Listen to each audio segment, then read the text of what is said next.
صحیح بخاری میں ہے کہ حضرت اللہ تھے ایک صحابی، ان کا لقب تھا حمار، حمار کہتے ہیں گدھے کو، ان کا نک نیم تھا۔ اب اس طرح کا نک نیم کسی کا ہے تو وہ برا بھی نہیں مانے گا۔ تو وہ نبی علیہ السلام کو ہنسایا کرتے تھے، بخاری کے الفاظ ہیں، آپ علیہ السلام کو ہنسایا کرتے تھے کچھ واقعات سنا کے اس طرح۔ تو لیکن ساتھ ان میں کمزوری تھی، وہ شراب بھی بہت پیتے تھے۔ نبی علیہ السلام کوڑے لگواتے تھے، وہ کوڑے بھی کھا لیتے تھے، پھر حضور علیہ السلام کے ساتھ مجلس میں بھی حاضر ہوتے تھے، پھر جا کے دوبارہ شراب پیتے تھے۔ تو ایک صحابی کو بڑا غصہ آیا، انہوں نے کہا اللہ کی لعنت ہو اس پہ کہ اللہ کے نبی کی صحبت میں رہ کے بھی الٹے کام کر رہا ہے۔ نبی علیہ السلام فرمایا لعنت، جو میں جانتا ہوں وہ تم نہیں جانتے، یہ شخص اللہ اور اس کے رسول سے محبت کرتا ہے۔ اگر کوئی شخص کمزوری کردار کا شکار ہو جائے، اس کی بنیاد کے اوپر آپ اس کا کیٹاگوریکلی ڈینائی نہیں کر سکتے۔ کسی کے کردار میں کمزوری ہے تو اس کی وجہ سے اسے یہودیوں کا ایجنٹ نہیں آپ کہہ سکتے۔ میں نے اشارت بات، یہ تھوڑی احتیاط کرنی چاہیے۔ بخاری و مسلم دونوں میں حدیث ہے، انس بن مالک کہتے ہیں کہ میرا بھائی تھا ابو عمیر، تو نبی علیہ السلام سے بڑا لاڈ کیا کرتے تھے۔ اس نے ایک چڑیا پالی ہوئی تھی چھوٹی سی، وہ فوت ہو گئی۔ تو نبی علیہ السلام جب کبھی اس کو ملتے تھے تو کہتے تھے ابو عمیر تیری چڑیا نے کیا کیا؟ چڑیا نے تو کچھ نہیں کیا، چڑیا فوت ہوئی ہے نا، لیکن بچے کو تو بیچارے کو سینس نہیں ہوتا نا۔ تو نبی علیہ السلام اس سے ہمیشہ یہ مزاح فرمایا کرتے تھے، یار تیری چڑیا نے کیا کیا؟ اس طریقے سے آپ علیہ السلام مزاح فرمایا کرتے تھے۔ جامع ترمذی میں حدیث ہے، نبی علیہ السلام سے صحابہ کرام نے کہا رسول اللہ آپ مزاح ہمارے ساتھ کرتے ہیں، تو آپ علیہ السلام فرمایا میں مزاح میں بھی کبھی جھوٹ نہیں بولتا، سچ بولتا ہوں، اور سچائی ہے نا۔ جامع ترمذی اور ابو داؤد میں حدیث ہے نا، ایک صحابی نے کہا رسول اللہ مجھے سواری چاہیے، اچھی سی سواری۔ آپ نے فرمایا اسے اونٹ کا ایک بچہ دے دو۔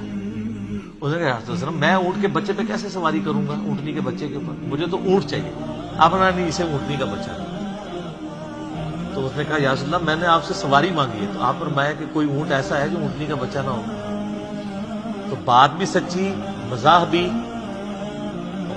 ایک ضعیف روایت بھی ہے، وہ کمزور ہے شمال ترمذی میں، کہ آپ علیہ السلام فرمایا کوئی بڑھیا جنت میں نہیں جائے گی ایک عورت کو، تو رونا شروع ہوگی، تو آپ نے فرمایا کہ جوان ہو کے ہی جائیں گے سر۔ یہ روایت کمزور ہے، لیکن چونکہ ایک پبلک میں مشہور ہے، میں نے بیان کی۔ جو صحیح روایت ہے وہ یہ روایت میں نے آپ کو بیان کی کہ نبی علیہ السلام یعنی اس طرح کا سچا جو مزاح ہے۔ انس بن مالک کہتے ہیں، جامع ترمذی میں حدیث ہے کہ نبی علیہ السلام مجھے کہا کرتے تھے دو کانوں والے، دو کان تو ساروں کے ہوتے ہیں، لیکن ایک محبت سے کہہ دیا۔ اچھا، ایک بڑی زبردست حدیث ہے، بڑی مزیدار ہے،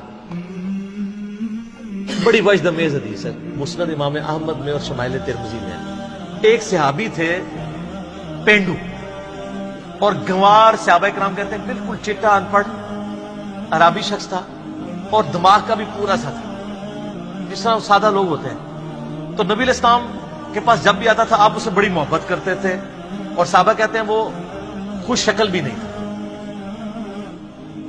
کوجا۔ تو آپ علیہ السلام اسے بڑی محبت کرتے تھے، اور آپ پھر نا اس کو خوب تھاپڑا دیکھ کہتے تھے یہ جو ہے نا فلاں گاؤں میں ہمارا ریپریزنٹیٹو ہے، یہ ہمارا نمائندہ ہے۔ تو وہ بھی چوڑا ہو جاتا تھا کہ ہاں جی میں حضور دا رہبر ہوں۔ اچھا، تو صحابہ کرام کہتے ہیں ایک دفعہ وہ شہر میں آیا، تو وہ شہر میں آ کے کچھ چیزیں بیچا کرتا تھا نا، گاؤں سے لا کے حضور کے لیے بھی کچھ گفٹ لے آتا تھا، کیا کھجوریں کوئی اس طرح کی چیزیں۔ تو کہتے ہیں ایک دن نا وہ ایک چوراہے پہ کھڑا ہو کے نا تو سامان بیچ رہا، تو نبی صلی اللہ علیہ وسلم اس کے پیچھے گئے، تو آپ نے جا کے اس کو پیچھے سے نا جو جھپی ڈال، ایسے آنکھوں پہ ہاتھ رکھا جاتا ہے نا، تو اس نے شور مچا دیا۔ سادہ لوگ تو سادہ ہی ہوتے ہیں نا، مجھے چھوڑ دو مجھے چھوڑ دو۔ اب اس کو یہ پتہ نہیں تھا کہ نبی علیہ السلام یہ لاڈ کر رہے ہیں۔ تو وہ نبی علیہ السلام نے ذرا سا ہاتھ اپنا اٹھایا، اس نے یوں کر کے دیکھا نا کہ نبی صلی اللہ علیہ وسلم ہے، تو وہ بڑا خوش ہو گیا، اور وہ پھر ایسا خوش ہوا کہ اس نے اپنا جو کمر ہے وہ حضور کے پیٹ کے ساتھ لگا کے رکھی، اور وہ پھر ہٹے ہی نہ، اور کہ مجھے جھپی مار کے رکھنی ہے آپ نے۔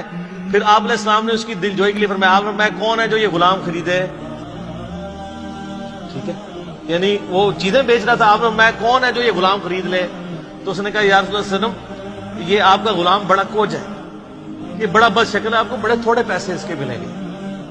تو آپ نے فرمایا کہ تو لوگوں کی نظر میں بد شکل ہے، اللہ کے نزدیک تو بہت خوبصورت ہے، ایمان کی وجہ سے۔ شکل انسان نے خود تو نہیں اڈاپٹ کی ہوتی، شکل تو اللہ نے دی ہوتی ہے. جس اللہ نے آپ کو شکل دی ہے وہ آپ کو آپ کی شکل کے اوپر تو نہیں تانا دے سکتا. تو آپ فرمایا تو لوگوں کی نظر میں بد شکل ہو سکتا ہے, اللہ کی نظر میں تو بہت خوبصورت ہے. تو اس طرح کے آپ کو کئی واقعات نبی علیہ السلام کی مبارک زندگی میں ملیں گے جس میں آپ علیہ السلام صحابہ کرام کے ساتھ یعنی اس طرح کی گفتگو فرمایا کرتے تھے. تو آپ کو میری طبیعت میں بھی بہت زیادہ اس طرح کا تفنن نظر آئے گا.